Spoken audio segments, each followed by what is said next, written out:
కొండాల గుట్టల్లో దండుగట్టి గోదావరిలో బాట బట్టి గిరిజన గుంపుల కూడగట్టి బలిగీసి బందూకులెక్కు పెట్టి ఆకులు అలములు మేకలై తింటున్న ఆదివాసుల పిలిసి పోడుగొట్టి గంజిలేని అస్థి పంజరాల చూసి బంజరు భూములు పంచిపెట్టి సొంత జీవితాన్ని వదిలిపెట్టి సంకన తుపాకి ఒడిసి పట్టి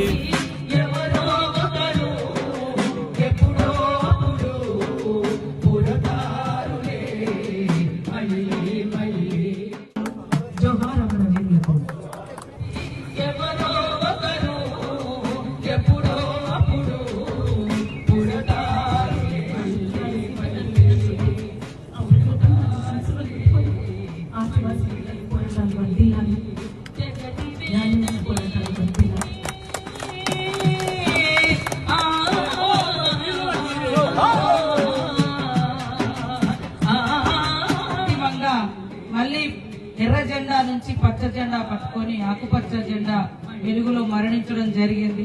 అంతిమంగా చనిపోయేంత వరకు కూడా ప్రజల కోసం, ఆదివాసీల కోసం, అట్టడుగు వర్గాల పేదల కోసం పరితపించినటువంటి నాయకుడిగా మా అందరికీ కూడా స్ఫూర్తిదాయకం. ఆ రోజు నేర్చుకున్నటువంటి, రాము నేర్పినటువంటి అనేక విలువలు, అదే విధంగా నైతికత, మరి ప్రజల కోసం ఆలోచించే తీరు, ప్రజల కోసం మరణించాలన్నటువంటి బోధనలు మేము నేర్చుకున్నదే. ఈ రోజు ప్లాట్ఫామ్ వేరే అయినా ప్రజల్ని గౌరవించడం, ప్రజల శ్రమను గౌరవించడం, ప్రజల కష్టాలు తెలుసుకోవడం, వాళ్ళ కోసమే పనిచేయాలనేటువంటి ఒక దృక్పథం రావడానికి రామే మాకందరికీ స్ఫూర్తిగా నింపడం జరిగింది.